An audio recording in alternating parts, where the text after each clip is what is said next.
Millionaire sees his former nanny waiting for bus with two boys who look just like him. Those kids look just like me. That's the first thing that came out of my mouth. I didn't mean to say it out loud, it just slipped.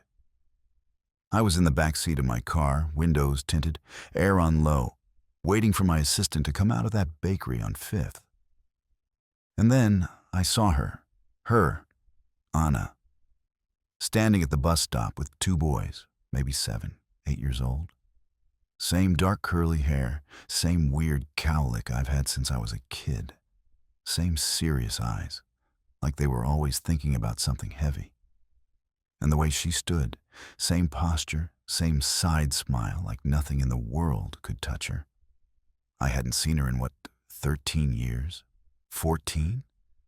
And now, there she was, with two miniature versions of me, waiting for the damn bus. I leaned forward. "Can you roll the window down a little?" My driver looked confused, but did it anyway. I heard one of the boys say, "Mama, is the bus late again?" That voice. Even that felt familiar. I swear, my chest got tight, like stupid tight. I could afford a driver, a house in the hills, a watch that costs more than most people's yearly salary. But I couldn't afford whatever this feeling was. "Anna," I whispered. And she looked up, right at me. And she didn't even flinch, didn't blink, just turned to the boys and said, "Don't stare. That's rude." And just like that, I was 14 again, watching her walk out of our house for the last time. No goodbye, no explanation, gone. And now, two kids who looked exactly like me. I couldn't just sit there. I opened the door, stepped out. Driver scrambling behind me, all panicked like I was about to get mugged or something. I ignored him. I walked straight to the bus stop. She looked at me again, real this time, eyes locked. Her face didn't move, but her whole body went tense, like she'd been punched in the stomach. The kids were still talking about something. One of them had a paper airplane, but she was frozen. "Anna," I said, softer than I meant to. "It's me. Julian." She let out a breath through her nose. "I know." That's all she said. I stood there, not knowing what to do with my hands, trying not to look at the kids too hard, but God, it was like looking in a time machine. I finally asked it, "Are they mine?" The older one turned to me like he'd heard, but she put a hand on his shoulder. Firm, protective, just like she used to do with me. "Not here," she said. "Not in front of them." So I did something I haven't done in years. I begged, "Please, just give me 5 minutes." She nodded but didn't smile. Just told the boys to sit on the bench and keep their bags close. Then we stepped aside, near the alley next to the bakery. She crossed her arms. "What do you want, Julian?" I almost laughed. "I want to know if I've got 2 sons I never met." She stared at me, and then said the one thing I never expected. "You don't have 2 sons." She paused. "You have 3. I literally stepped back, like my body couldn't handle what I just heard. "3? She nodded. "No drama, no build-up, just, yeah. 3. Where, Anna, what the hell are you talking about?" She tilted her head like she was trying to decide whether I even deserved the truth. "The oldest, Marcus, he's 10. He's at school right now." I did the math. 10. That would have been, God, right before I left for college, right before she disappeared. "You left. You just left," I said, and my voice cracked like some teenager. She didn't flinch. "Your mother made it very clear I wasn't welcome after I told her." I blinked. Told her what? That I was pregnant. I swear my heart just stopped. Like I could hear cars going by, someone laughing across the street, but it all felt far away, like I was underwater. "She knew?" I whispered. "She paid me to go away," Anna said. Said if I really cared about you, I wouldn't ruin your life. I had to put my hand against the brick wall. You never tried to tell me. I did. Once. You were already gone. Phone disconnected, emails bounced back. Then your mom sent me a letter. Said you'd moved to Europe. Said you didn't want anything to do with me. And you believed her? Anna's eyes finally changed. Softer. Sadder. I believed what made it easier to survive. Man, that line. It hit different. Because standing there, I realized I didn't lose Anna. I was robbed of her, of them, of everything. I wanted to scream at my mom, at myself, at Anna, at time. 10 years of birthday parties, of school drop-offs, of scraped knees and late-night fevers. Gone. All gone. I didn't even know my own son's name until 5 minutes ago. Why now? I asked, choking on it. Why'd I find you like this? She looked away.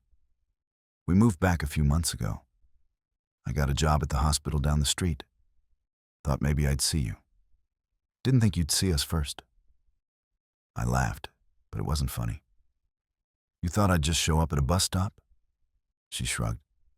Stranger things. I glanced over at the boys, my boys, and one of them waved. I felt that wave in my chest, like it broke something open. I turned back to her. Let me help. With what? Everything.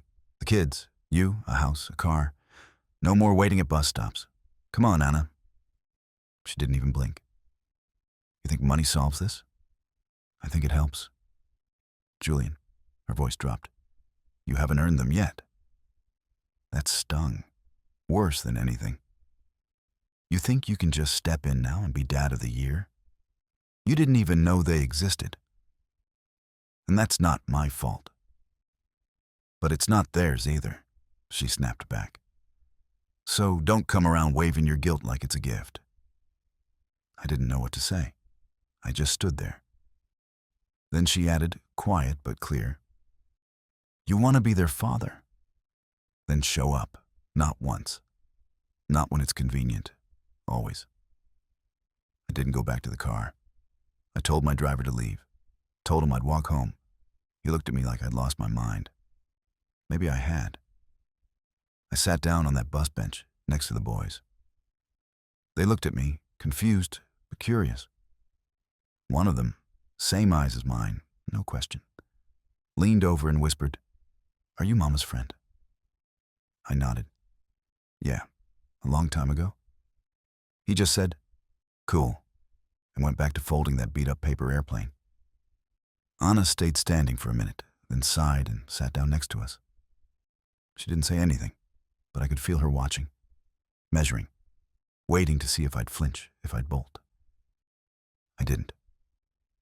The younger one tapped my arm. Want to see my rocket? I smiled.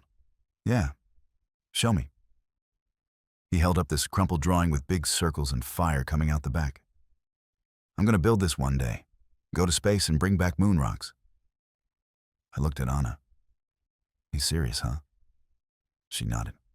Always has been. I looked back at him. When you do, I want the first moon rock. He lit up. Okay, but you got to remind me in, 20 years. I held out my pinky. Deal. He grinned and hooked it. Pinky swear, just like I used to do with Anna when I was a kid. She saw that. And for the first time all day, she smiled. Not big, not long, but it was real. And I realized something right then. This wasn't about making up for lost time. It was about earning new time. One day at a time, one pinky swear at a time. What would you do in that moment? Would you stay or run? The bus pulled up with that loud hiss, the kind that always sounds like it's annoyed to be stopping. The boys jumped up, grabbed their bags. One of them, Eli, I think, tugged on Anna's hand. Can he come with us? She hesitated. They both looked at me, hopeful. and completely unaware of how complicated everything really was. Anna stood, looked me right in the eye. "It's just a bus ride." I nodded. "I'd like that." So I followed them on, sat in the back. The boys argued over who got the window seat. Anna sat near them, but not next to me. Not yet. She looked out the window while I watched my sons. That word, sons. I'd missed a decade, missed diapers and storybooks and first teeth and first steps. But I was here now, and I wasn't going anywhere. We rode in silence mostly, just the squeak of the brakes and the hum of the engine. At one point, Anna glanced at me, and with no expression, no warning, she said, "You'll meet Marcus tomorrow, at the school. He has a math test, so don't distract him." I smiled. "I won't." And just like that, I was in. Not forgiven, not trusted yet, but in. She didn't owe me another chance, but she gave me one anyway, and I'm going to fight like hell not to waste it. If you were in this situation, what would you do? Would you take the bus? Would you fight to be part of their lives, even if it meant starting at the bottom? Have you ever gone through something like this, or helped someone who did? Let us know in the comments.